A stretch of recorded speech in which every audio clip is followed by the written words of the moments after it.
there are several other things. And I will say all of them. In fact, the object lessons I want to give us will explain to us why we should avoid these kinds of men. But these are the men to avoid. Avoid a man who leaves his faith because of you. There's a difference between evangelism and relationship. I love you so much. I'm even willing to stop going to our church. No. And I know it happens, by the way, and this trap has affected several ladies and several men. Whereby somebody says, I love you so much, then you say, but we can't go out because, we have doctrinal differences and such kinds of things. Then this guy says, okay, I am willing to leave everything because of you. You don't leave everything because of a lady. You leave everything because of Jesus. Amen. That's why if that guy wants to leave and change his faith, he should change his faith because of the conviction of the Holy Spirit, not because of you. You are not the Holy Spirit. In fact, I like telling people, we as preachers, I have never converted even one soul. I've never even convicted a soul. That's the work of the Holy Spirit. I'm just a conduit through which God transmits the information to people so that they make decisions. Conviction is done by the Holy Spirit. And when somebody will leave their faith because of you, they are worshiping you. And tomorrow they will leave you because of another thing.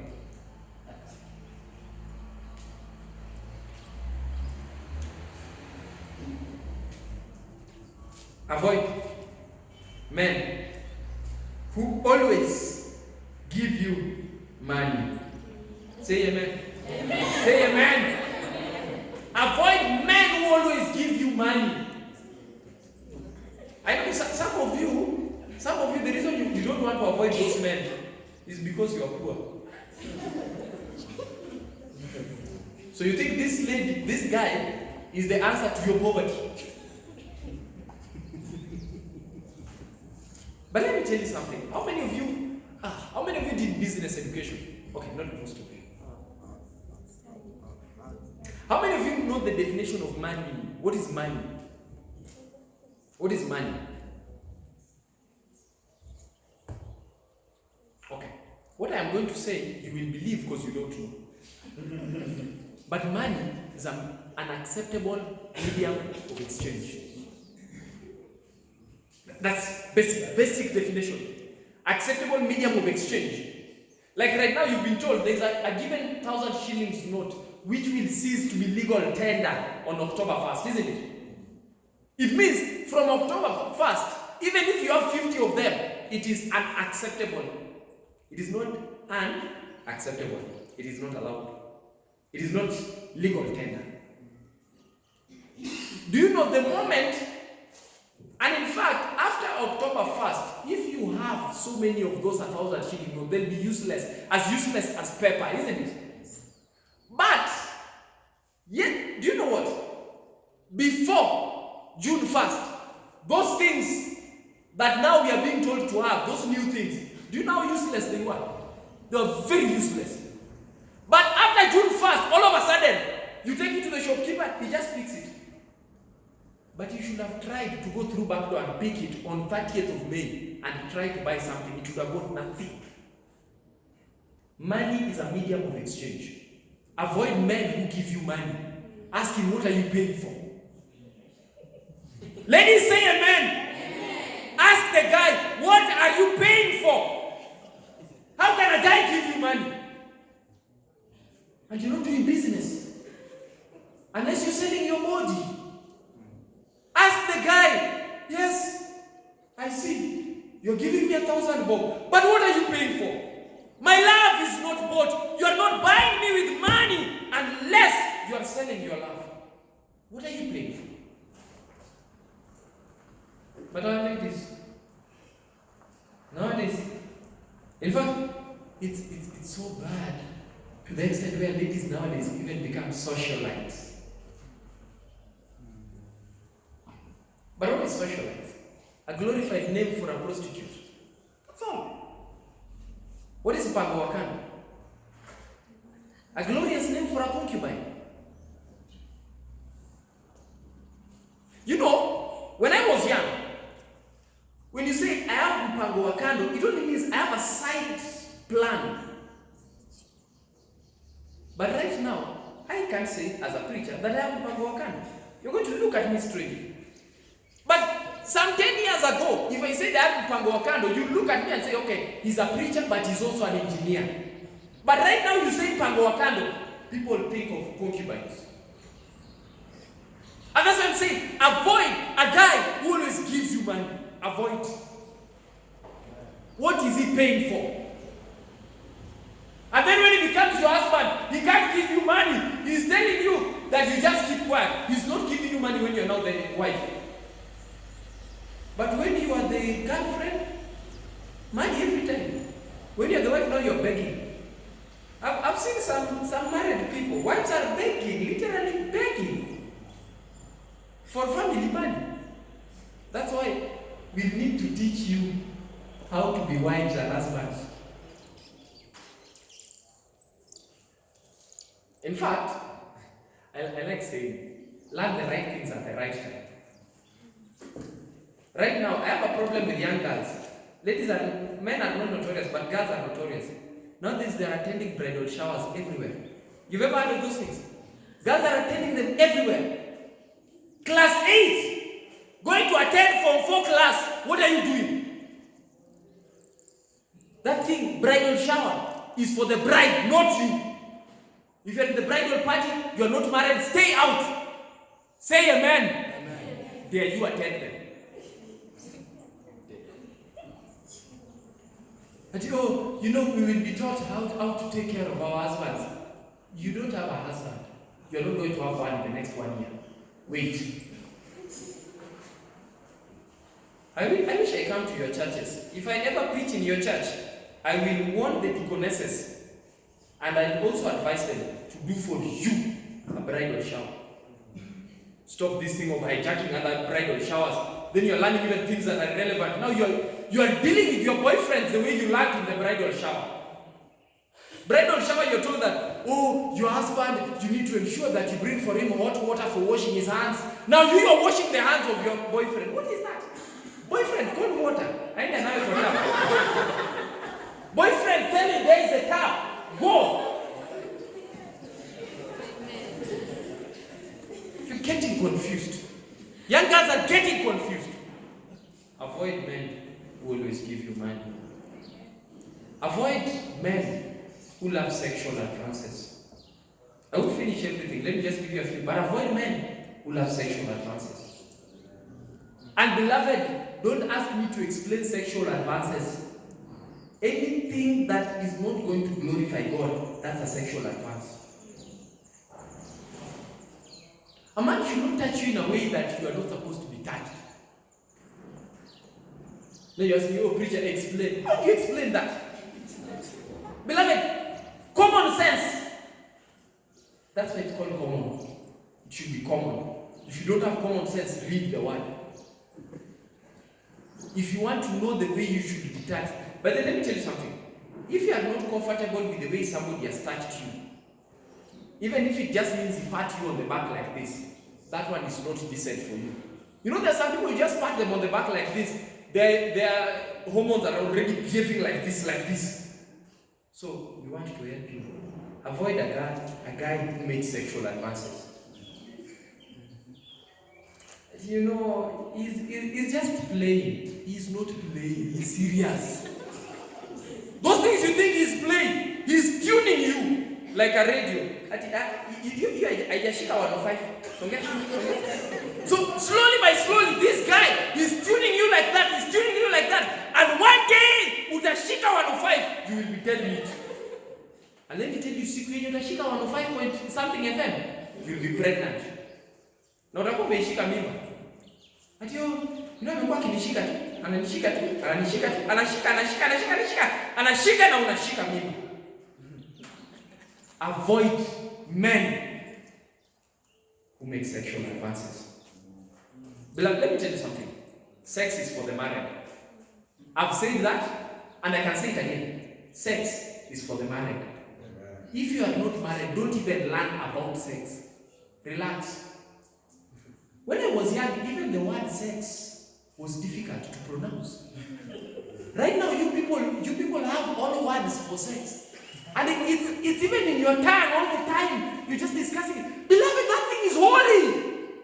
You don't just make noise with it. But we are courageous, we are in the 21st century, we are not like our fathers who are afraid of talking these things. As we are open, we are just open. You can't be open about that. You're open. And that's why you've opened yourself and you're causing yourself trouble. We'll address that tomorrow. Tomorrow is also a day. Avoid a guy who has many girlfriends and flirts with them. Say amen. Amen. Avoid a guy who has many girlfriends. Let me tell you, the way you are behaving in your dating can show me how you behave in your marriage. Don't think that all of a sudden when you propose, now you become an angel. If you've been feeding yourself, girlfriend here, girlfriend there. I used to tell university students, are you campus like? As in every campus you have a representative. In UN you have a campus girl. In KU you have a campus girl. In JKUAT you have a campus. As in you have a girl everywhere. You cannot be like that. You're not even a women rep. Please, one at a time. And that's why yesterday I told you, when you are starting, declare officially, now I have a girlfriend. When you stop, declare it has ended. It is done. Even Jesus said it is finished. So even you declare and let us know it is finished. You just can't be there that you just read the signs. Read whether I am still in a relationship or not. We are not going to read those signs. Tell us it is done. And as I've said, one at a time. Don't tell us, I am gifted, I can multitask. Please, if you can multitask, read John and Revelation and Daniel. That is the multitasking we want. You cannot multitask even 2 Bible verses, and yet you want to multitask 2 girls. Ish. Avoid men who have more than one girlfriend. But last but not least, because time is fast spent, and I want you to come tomorrow because I also want to continue sharing on the same tomorrow. But men, you can't fail because I've not even said what you should avoid, isn't it? So you have to come because even there are more. Last but not least, ladies, avoid men who are poorly dressed. Avoid men who dress poorly. There's no excuse. There's no excuse. Let me tell you something. By the way, you don't have to dress expensively to be smart. You don't have to. Avoid men who are poorly dressed. If he can't even take care of his appearance, just his appearance, how will he take care of yours? These men who come and they ask more questions about ladies and their hairs, and yet they are men. Please, questions on hair, let the ladies ask us. Dare I see a man asking me questions on hair, as if you want to grow your hair? Let ladies ask. Let's advise them on what to do with their hair. Your hair is shaggy, and you're asking questions on ladies and their hair, what they're doing with their hair. And your hair is shaggy, poorly dressed. Then you say, oh no, I'm just being a guy. There's nothing like you just being a guy. You're a child of God. A child of God must dress like a child of God. You're the representative of Jesus in our eyes. When we meet you out there, we must know that this one, this is a child of God. Let me tell you one thing. I have gone to a number of churches and gotten lost. I don't know where I'm going to, but I know that church is in Kawasukari. Then I follow somebody who is smartly dressed, and I land in the Adventist church. It has happened to me more than twice. More than twice. So please help preachers to identify the church. We should be following you and we land in church. I don't like those cases whereby, in fact, there is some lady, I remember. I was going to preach in Athi River Central. And as I was going to preach in Athi River Central, I was getting to the bus station to get a vehicle. And I looked at that lady and the mother, and I said, this was getting in this vehicle are going to the same church. But I did tell them. We got into the vehicle and went all the way. And when we arrived, I alighted, went. When I arrived at church, I saw them arrive in church. Adventists are known. Nowadays, Adventists, you don't even know. There were days when we just knew Adventists. We could see you. Even the way you dress on Tuesday, we know that's an Adventist. That's a child of God. Nowadays, you're confusing us. Especially men, you're confusing us. Suits on Sabbath. But watch them on weekdays. Torn trousers, walking with slippers and what? So shaggy, so dirty. Then you come to scare us on Sabbath, you're looking smart. That is hypocrisy. By the way, I'll tell you something. Do you know what I'm telling you? And I mean it. You don't have to wear expensive to look smart. Gentlemen, get me right. In fact, there's what you call smart casual.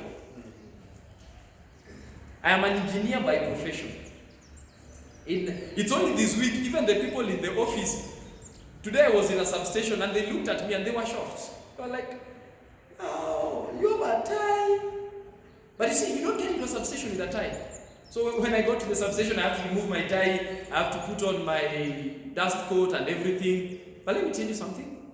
In the course of the week, at times when I have field work and I have to do all those things, I have to dress casual. Because also you have to dress for the occasion. You don't just, we don't find you, you're going to the shamba in a suit. Beloved, you may be smart, but you're irrelevant. When you're going to the shamba, we know that you should dress smartly also for the shamba. By the way, you cannot be that when you're going to the shamba, now you have, it's torn everywhere. No! Even your clothes for the shamba should you look smart. You never know where Jesus will meet you. It's true. Did you see where Elisha was met? In the field. That's where he was met. So also you dress smartly everywhere. And that's why, guys, you need to go for tutorials. I don't even know what you've been Googling. If there are things to Google how to dress smartly. By the way, smart is not fashion, but you have to be smart. So avoid men who are poorly dressed. Allow me to end with that, just those principles, because I want to start from there tomorrow. But I want to ask you people, you know, there's a lot that we are sharing, there's a lot that we're learning, but there's a painful text that Paul writes to Timothy. He says that these people are ever learning and never coming to a knowledge of the truth. Please, let's not get to that. We are just not knowledge dispensers and you knowledge recipients. Whatever you learn, apply it. I pray that God may help us to be sons and daughters of God. Amen. That we may be His representatives in these last days. When God says, can I get a witness? Let Him point at you. That in these last days, we will have men who are living godly relationships. My theme, as I dare you to walk the narrow path, is we need to establish godly relationships. Amen. Relationships that will glorify God. That when people see you, they say, I want to have such a kind of a relationship. Let's rise up for closing word of prayer.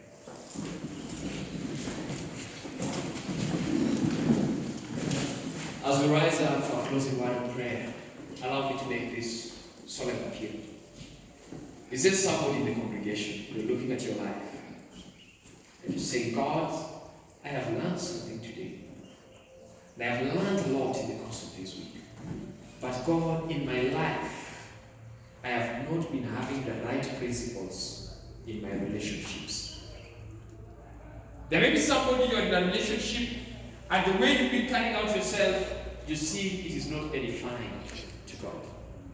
There may be somebody you were in a relationship, and the way you carried out yourself may have misled somebody. And you say, today, God, I want you to forgive me.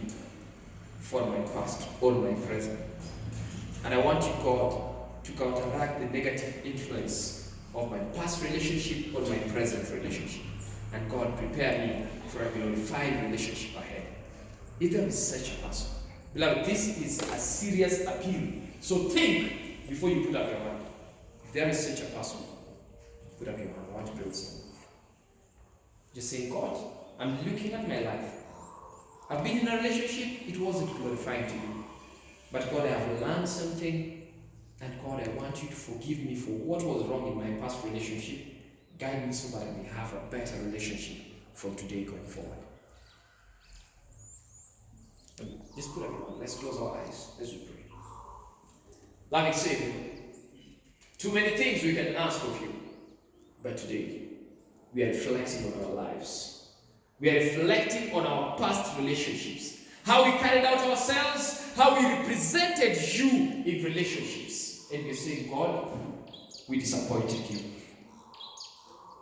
And now, God, when you give us another chance to be in a relationship, we don't want to disappoint you. That's why we've raised our hands. God, there's somebody saying, I'm in a relationship right now. But God, this relationship has not been glorifying you. And God, I want you to help me so that from today, as I leave this place, I may make radical changes that will make my relationship glorify you. That's why there's a hand that is out. God, I pray. Too many principles you teach us, but you teach us principles that we may live for you. Some of us are materialistic. Some of us are selfish. Some of us are arrogant. Some of us have all the bad traits. But God, you've said that he that cometh unto me, I will in no wise cast out. And you say that, God, if we come to you, you will cleanse us of all unrighteousness. These uplifted hands, these souls over here, all of us, we are saying, God, we confess our sins. May you forgive us. And where we have not done right, God, please counteract the negative influence of that action, and God, help us to live right for you, is my appeal and prayer in Jesus' name. Amen. The Lord bless you all. The Lord keep you all safe.